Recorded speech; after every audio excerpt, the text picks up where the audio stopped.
Welcome back to the deep dive. Today, I need you to mentally prepare yourself.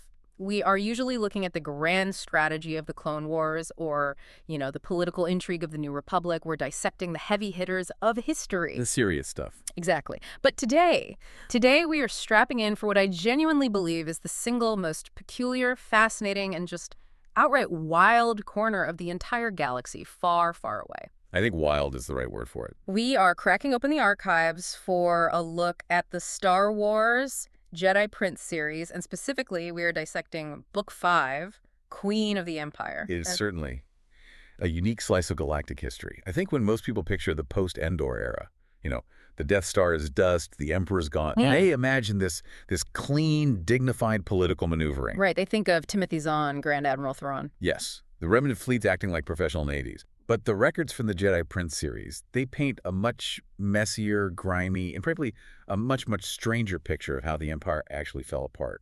Messier is the understatement of the century. I've been reading through the source material you sent over, and this doesn't read like a standard military history. This feels like a fever dream. It really does. We're talking about a mission that involves everything from assassination attempts using doppelgangers to secret mofferences, which, by the way, I am obsessed with as a term. The mofference. It's amazing. To a botched elopement at a tacky theme park. And we cannot forget the return of Jabba the Hutt's father. Zorba, the beard. We absolutely have to talk about the beard later, because since when do Hutts have hair? That is a fundamental biological question that this text raises and never really answers. And a human replica droid with laser eyes? There's just so much to unpack here. But beyond the absurdity, and there is a lot of it, it feels like this specific moment in history captures the genuine chaos of a galaxy trying to figure out who is actually in charge when the ultimate authoritarian figure, Palpatine, is suddenly deleted from the equation. Exactly. And that is the mission of this deep dive. We aren't just laughing at the weirdness, though. I mean, we will do that. We will. We're here to explore the power vacuum. You have three distinct factions colliding here. You have the Rebel Alliance, or Spin-In, the Senate Planetary Intelligence Network, as they're referred to in these documents. A very specific name. Then you have the Fractured Empire, led by this imposter Dark Lord Trioculus. Yeah.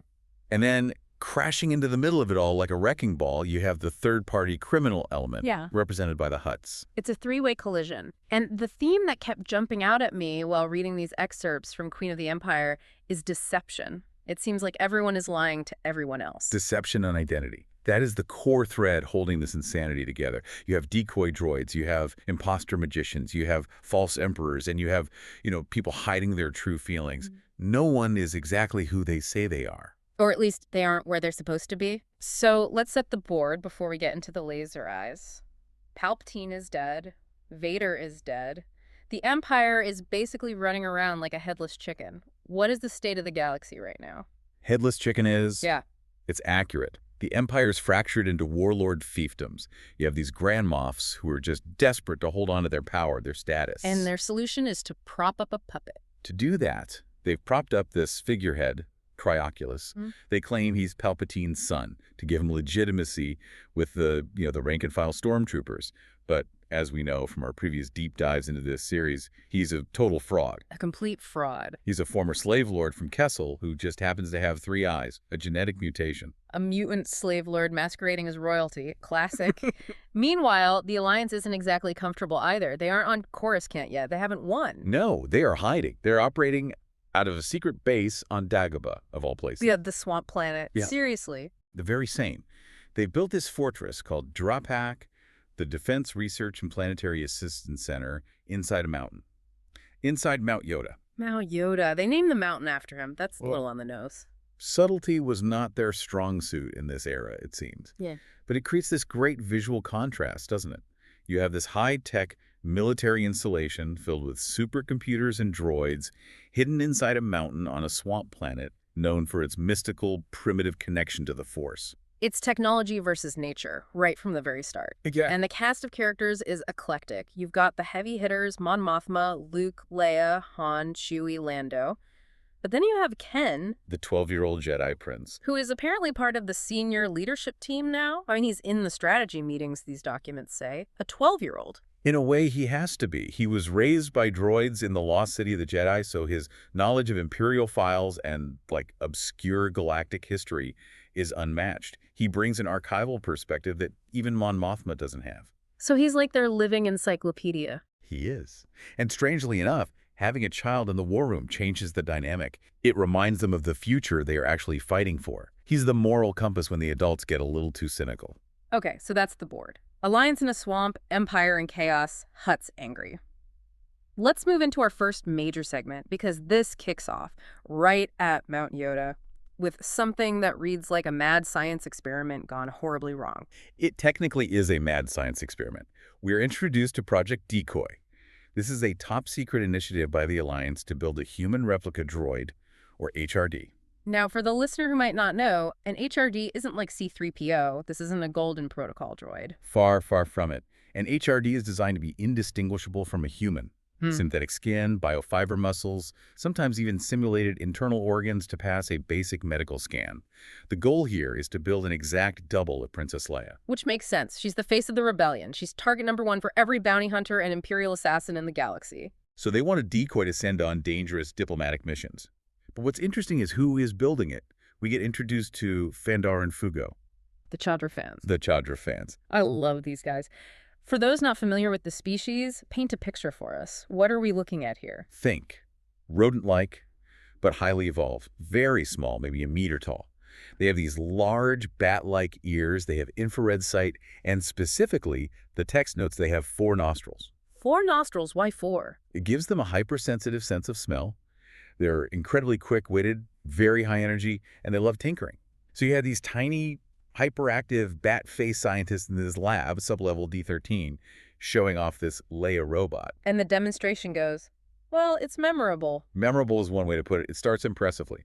They toss a metal orb into the air to test its reflexes. And the droid just zaps it. The droid's eyes turn green, which is a creepy touch. And it shoots laser beams from its eyes to vaporize the target. Just poof, gone. Laser eyes. It's a very pulp sci-fi concept, isn't it? If looks could kill. Literally. But then they try a precision test. And this is where the tragedy happens. Fandar flips a coin.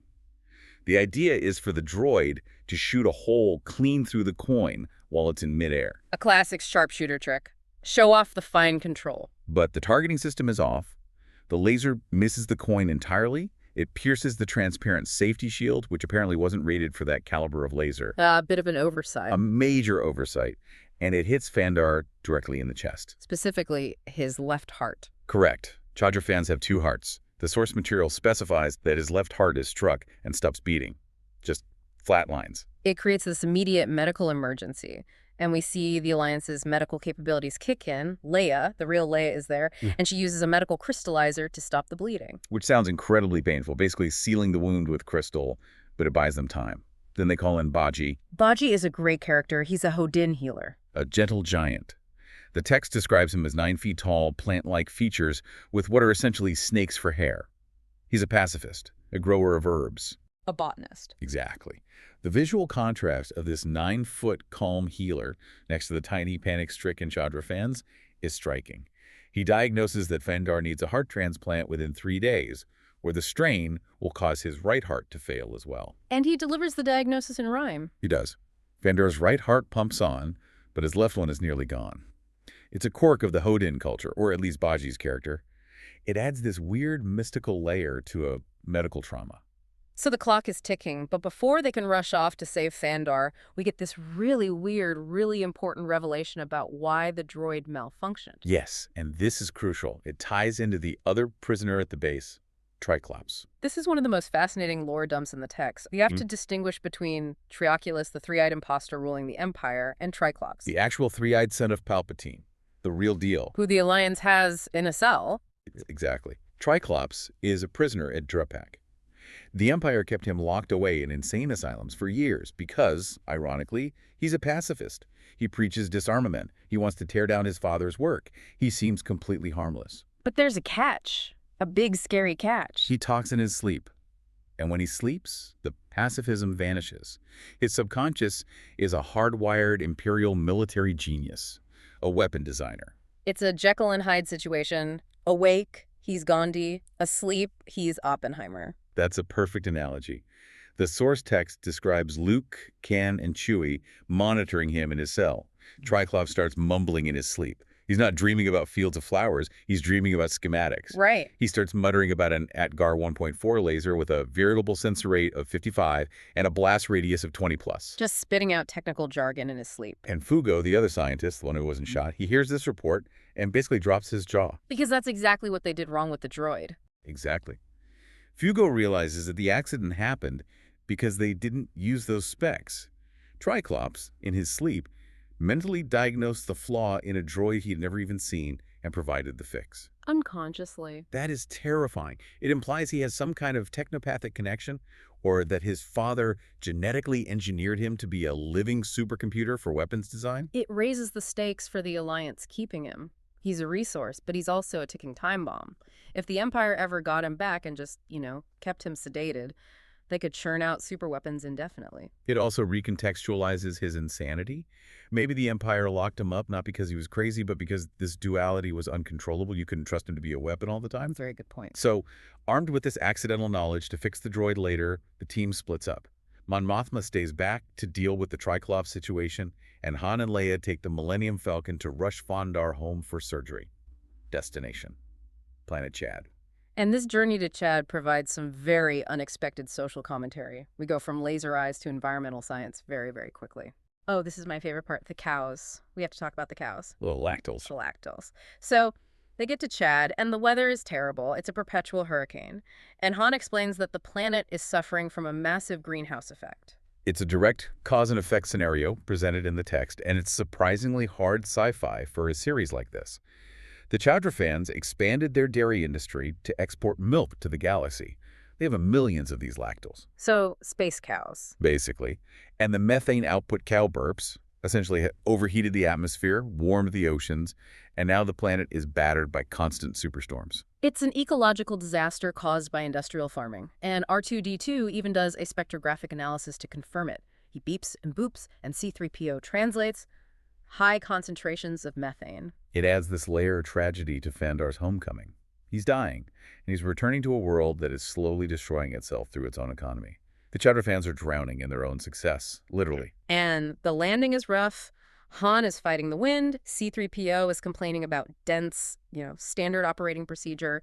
They land, they rush Fandar to the hospital, and then nature strikes back. A landslide.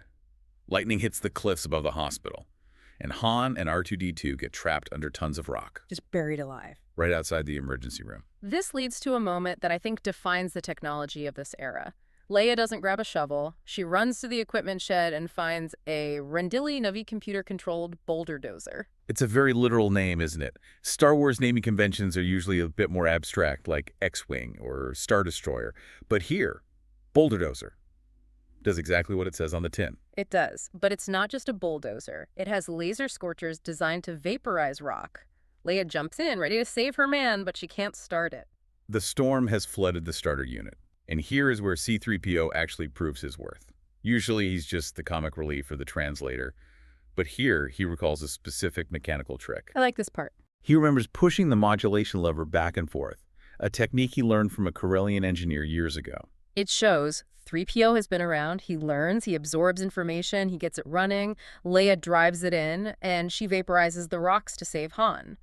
But she has to be careful not to vaporize Han in the process. The text describes the rock turning fiery bright red, then steely gray as it cools. It's a very close call. Han is literally inches from being cooked, and this near-death experience shifts the tone completely. Yeah, Han comes crawling out, sweaty, grimy, probably smelling like ozone and wet rock, and suddenly he gets very romantic. It's the catalyst. Yeah. Han realizes his mortality. He's always been the reckless smuggler, assuming he'd live forever. But being buried under a mountain on a planet smelling of methane, well, it changed him. He says, all my plans for us were almost crushed. Which confuses Leia because she didn't know there were plans. She's like, what plans? And that brings us to segment 2, the proposal. This is not your fairy tale proposal. It's not down on one knee. It's very, very Han Solo. He basically says he's not getting any younger, and he wants pipsqueak Solo kids tugging at his boots. It's pragmatic, almost. He wants a legacy. He looks at Leia and realizes that the life of a smuggler turned general is fleeting, but the execution is clumsy. He asks her to elope, just run off and do it. And Leia's reaction is interesting. She admits she wanted the big white wedding. She imagined the dress, Luke giving her away, the whole ceremony. Which makes sense. She's royalty. She's a diplomat. Ceremony is the language of her life. A wedding is a state event for her. It's not just a personal thing. But Han talks her into the elopement by saying a big wedding would take months to plan. And in their line of work, facing assassins and warlords, who knows if they'll survive that long? The classic "we might die tomorrow" argument. We can have a party later. The classic elopement argument, so she agrees. She gets caught up in the thrill of it. And where does one go to elope in this galaxy? Hologram Fun World. I love that name. It sounds like a tourist trap in the best way possible. The description is vivid. It's a dome floating in a helium gas cloud near the Zabian star system. It's a theme park dedicated to illusions and fantasy. And Han is ready. He's actually prepared for this. He pulls out a ring. A ring with a history. To boot, it was given to him by an archaeologist named Dustangle on the planet Duro. It has 4 stones: ruby, sapphire, emerald, and amethyst. He's been carrying it around. It shows a softer side of Han. He's been thinking about this for a while, keeping that ring in his pocket for the right moment. He has. He wasn't just being impulsive after the landslide. So they set course for Hologram Fun World. And when they arrive, we find a familiar face running the show. Lando Calrissian. The man always lands on his feet. He lost Cloud City to Zorba the Hutt in a sabacc game, and now, boom, he's the Baron administrator of a theme park. It fits Lando perfectly, doesn't it? It's flashy, it's about entertainment, and it's technically a high-status position. He welcomes them with open arms. He's genuinely happy for them. But, as always in these stories, bureaucracy gets in the way. The bureaucratic hiccup. Han and Leia want to get married tonight, but it's Founders Day. Of course it is. And the document bureau is closed.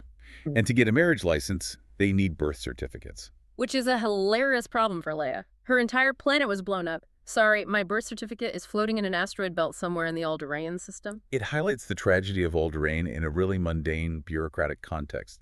Lando assures them they can sort it out in the morning, print duplicate certificates using his authority, but this delay is crucial. It leaves them exposed. Absolutely. And while they are waiting, Lando treats them to the park's attractions. We have to list some of these rides because they are wild. Hover skiing on holographic volcanoes, swimming inside holographic welodons, driving through exploding stars. It's total sensory overload. A cosmic arcade. But there is a poignant moment where Leia visits a hologram of Alderaan. Yes.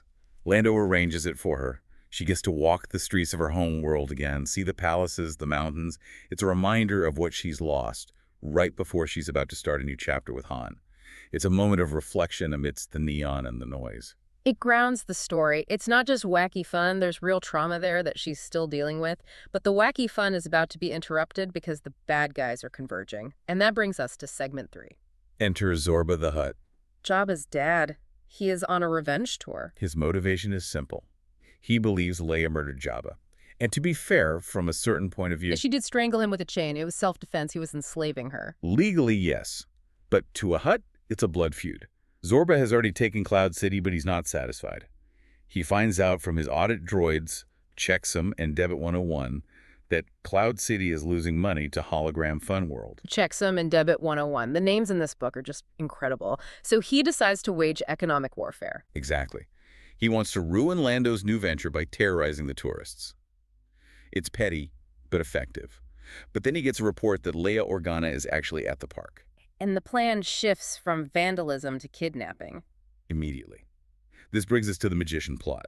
This is straight out of a pulp adventure novel. There's a magic show at the Asteroid Theater starring Bethubbas the Mystifier. A Bith magician, I'm guessing? Right. But Zorba's bounty hunters capture the real magician and replace him with an imposter named Kobak. So Leia, Han, and Lando are in the audience enjoying the show. The fake magician calls for a volunteer from the audience. And of course, he picks Leia. She uses a fake name, Zilda Gisler, trying to play along with the fun of it all, but she's hesitant. The trick involves her getting into a golden cage. Never climb into the golden cage, Leia. That's rule number 1 of galactic survival. Come on. She does, and the trap springs, the lights go out, a manufactured blackout.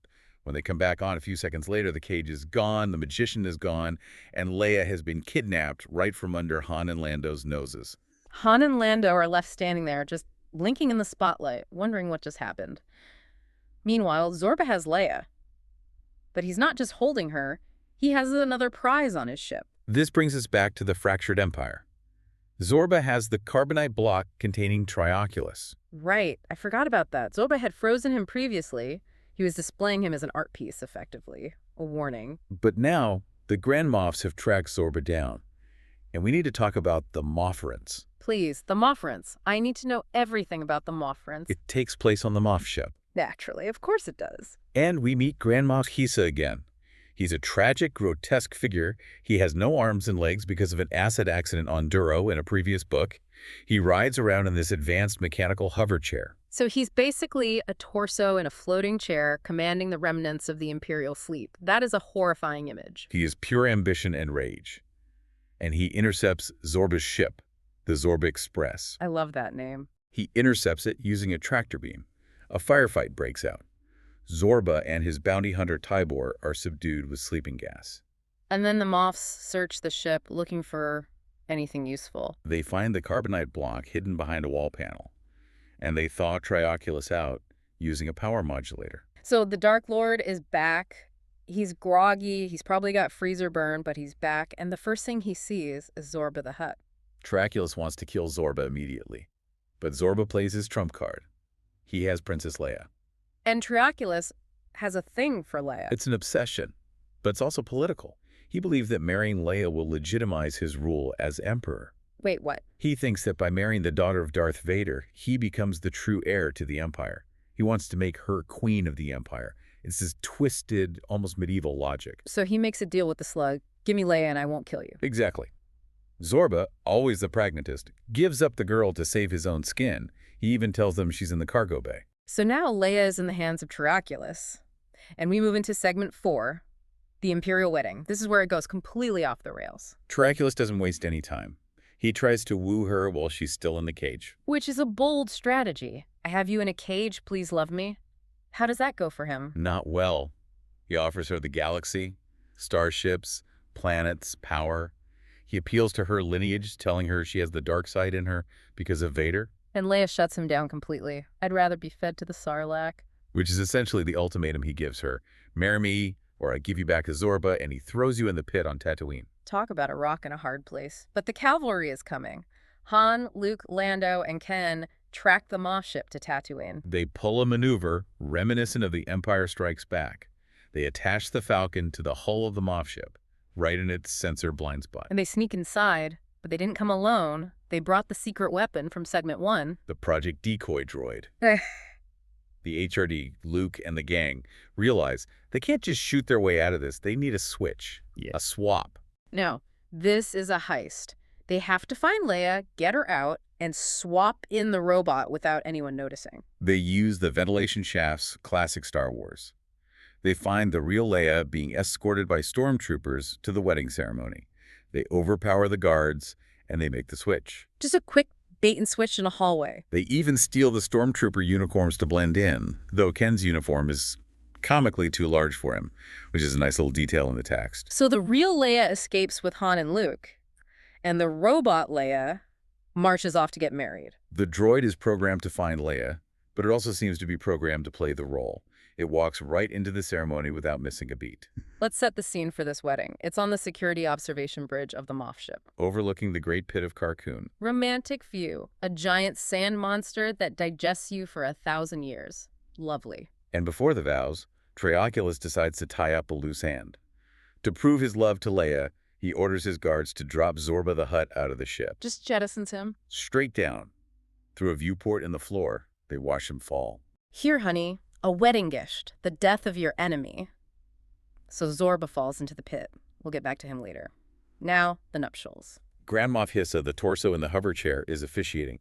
He's reading from the Dark Book of Imperial Justice. Of course he is. You can't have an imperial wedding without a dark book of some kind. And Trioculus presents the bride with flowers. Black zinthorn flowers. Nothing says I love you like black flowers and a book of dark justice. Trioculus starts the ceremony.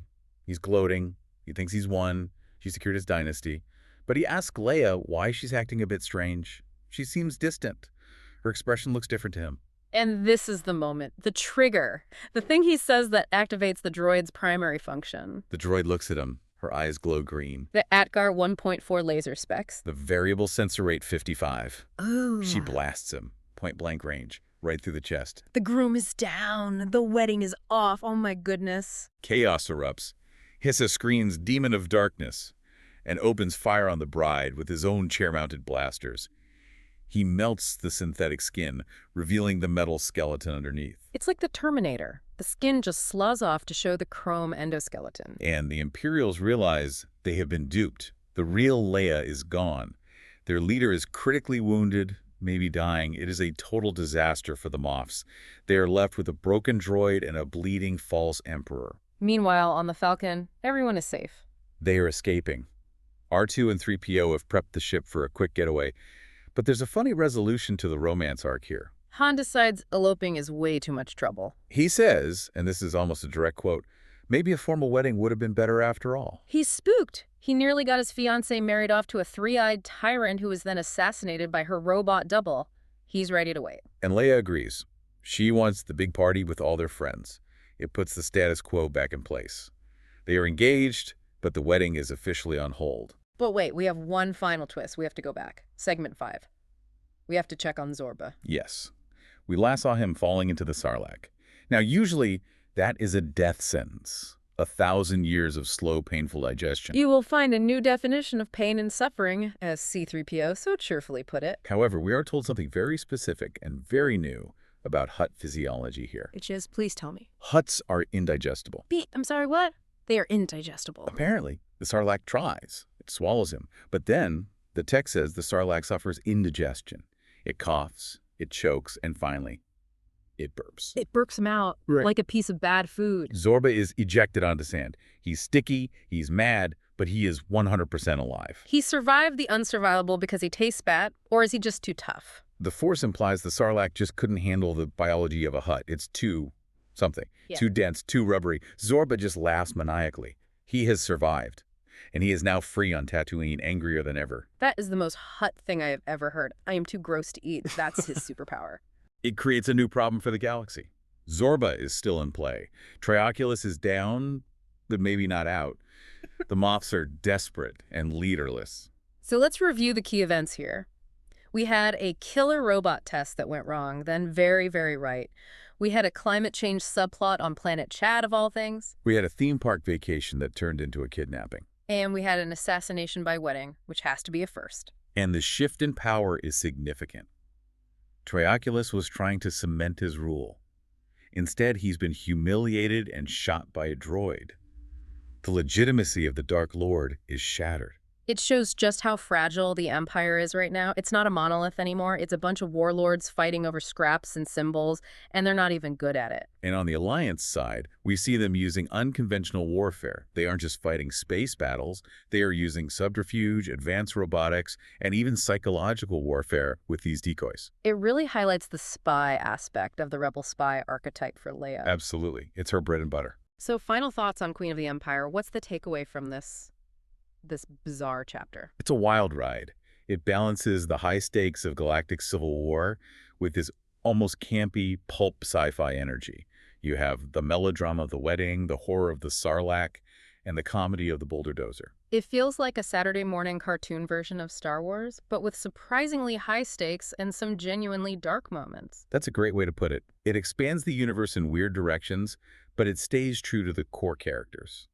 Han is Han, Leia is Leia, Lando is Lando. Even if Leia is a robot with laser eyes sometimes. Even then, the core of who they are remains intact. So here's the provocative question to leave our listeners with. Trioculus is down. He's got a hole in his chest. The Moffs are panicking. The prophets of the dark side, who we mentioned briefly, are out there watching this failure from the shadows. Who fills the power vacuum in the Empire next? And on a more personal note, will Han and Leia ever actually make it to the altar? Or is the universe just conspiring to keep them single forever? Tune in next time to find out. Thanks for joining us on The Deep Dive. May the Force be with you.